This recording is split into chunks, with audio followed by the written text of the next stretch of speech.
All right, man. Look, got a video about why Hakeem Olajuwon is so much better than Kareem Abdul Jabbar. It's not even close. Uh, a lot of Kareem fanboys already know this, but let's break down Kareem's career.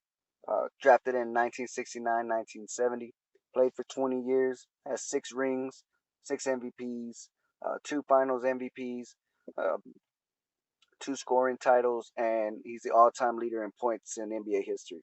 Now, most Kareem fanboys, they think that's just enough to, throw up on someone's lap and say that that's what makes Kareem the greatest player of all time. But if you know NBA history and you know the context behind those accolades, you know that nothing could be farther from the truth. Now, I'll break it down for you real simple. All of Kareem's success comes from playing alongside and being led by Oscar Robertson and Magic Johnson. Couldn't do shit without them. Now, if you don't believe me, I got the proof right here. All right, the 5 years in Kareem's prime that he didn't have Magic and he didn't have Oscar, he missed the playoffs twice, got bounced out the playoffs by Willis Reed, by Nate Thurman, by Dave Cowens, by Jack Sikma, and by Bill Walton. That's how crappy he was in a crappy era. Soon as Magic gets drafted, his field goal percentage goes to a career high. His points per game starts to pick back up because it had been dropping ever since Oscar retired in 74. And then from there, picks up Worthy, picks up some other great players, Byron Scott, Michael Cooper. Then he gets those 5 other rings, basically piggybacked off of James Worthy and Magic Johnson to get his last 5. He was load managing the whole time towards the end of his career, playing 23, 27, 30 minutes a game, going in there and, getting garbage points or getting cleanup points from Magic because, Magic loves to drive to the basket and dish, give people easy buckets. That sparked Kareem's career back up. Would have never been all-time leading scorer if it wasn't for that. Now, as far as his MVPs go, 5 of them came in the weak 70s, where the toughest competition for MVP was like Bob McAdoo, Dave Cowens, um, Willis Reed and Wilt don't even count because they were already old, about to retire in the early 70s. But you got Bob McAdoo, Dave Cowens, Bill Walton. Those are the MVP competition that Wilt got his MVPs against. Not to mention, he got an MVP in 1975 when he led his Lakers to 40 and 42, a losing record, and they missed the playoffs completely. So that just shows you how weak of a competition the MVP race was in the 70s. And, Kareem probably should have had 10 MVPs if that's the era that he played in, but he didn't. Now, it should show you right off the back that Kareem was not the greatest player on his team, let alone of all time. He has 6 rings and only 2 Finals MVPs. And one of those Finals MVPs that he has, 1985, that belongs to Magic. I mean, if you watch the series, you know it was Magic who won that. Magic set, a finals record for assists per game, and it still stands today. I don't think anyone has ever averaged more than, 12 assists a game in a playoff run. He's averaged, 14 assists a game like 5 or 6 times. So, yeah, it was Magic and it was Worthy that helped Kareem. Actually, didn't help, won those rings for Kareem.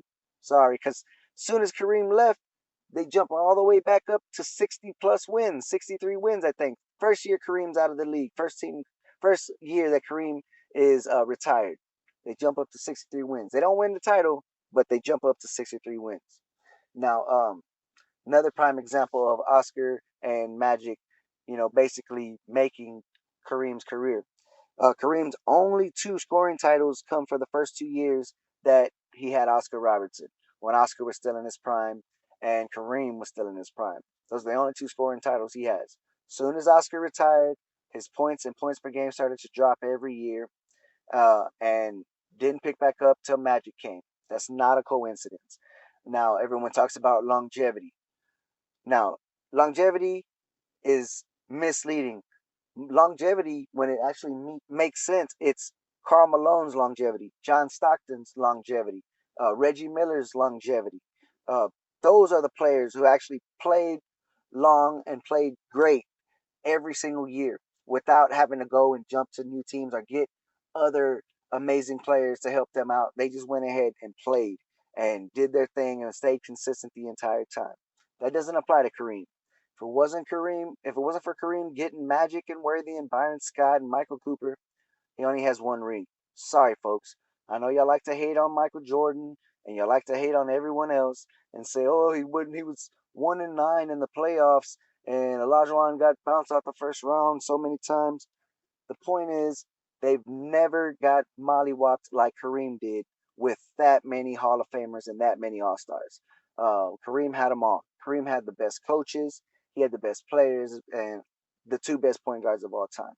That's where Kareem's success comes from. Now, as far as Hakeem Olajuwon goes, it's real simple. Didn't learn basketball until he was 16. By the time he was 23, he had already led the Cougars to two championship games. Had already got drafted #1 over Jordan. Helped the Rockets win 19 more games and take them to the playoffs his first season. Second season, he's already dominating the defending champ Showtime Lakers with Kareem, Worthy, Magic, Michael Cooper, Maurice Lucas, Kurt Rambis coming off the bench. All of these players, and Olajuwon dominated them in four straight wins in the Western Conference Finals, 1986. He averaged 31 points, 11 rebounds, 2 assists, 2 steals, 4 blocks on 51% field goal. Knocks Kareem right out the playoffs. By um, 1986 finals, he's going up against the Celtics that swept Jordan in the first round, swept them 2 years in a row. But he takes that 1986 Celtics to game 6 of the finals, and he leads the entire playoffs in points, rebounds, and blocks. This is while going up against the greatest front line of all time with Bill Walton, Robert Parrish, Kevin McHale, Larry Bird. All of them trying to double and triple team Olajuwon. No success. He's doing whatever he wants. The 2 wins that he got in the finals were better than any wins Kareem has ever had in his career. Hands down. No questions asked. On top of that, then Olajuwon loses all his players, like as far as Ralph Sampson, Lewis Lloyd, and Mitchell Wiggins. Those two get suspended. Mitchell Wiggins and Lewis Lloyd get suspended for cocaine suspension, and Ralph Sampson starts to break down, and he was actually never the same ever since the 1986 finals. Was one of the biggest busts of all time. Gets traded for Joe Barry Carroll, goes to the Warriors. Never ever made the playoffs without Olajuwon. Olajuwon carries those bum teams around to the playoffs every year until he finally gets a decent amount of role players around him. Then he wins a ring with no All Stars, no All NBA teammates, no All Defensive teammates, and no Hall of Fame coach. Rudy T's in the Hall of Fame now only because of Hakeem Olajuwon. Now, Olajuwon won a ring with his next leading scorer being Vernon Maxwell with 13 points a game on 36% field goal. But his first, second, third, and fourth option on offense, none of them shot over 43%. It's the first time in history that's happened since 1961. He beats another top 10 center in Patrick Ewing. He holds him to 18 points a game on 36% field goal, even though Ewing was blocking 30 shots that series. Set a record, 30 shots in the finals. Then after that, he takes the number 6 Rockets, the only number 6 seed to ever win a ring. He takes them past 4 57 or more win teams. 4 teams that he beat won 57 or more games that year. Beats the league MVP David Robinson, beats the league scoring leader Shaq. In actually 10 games, he beat them both.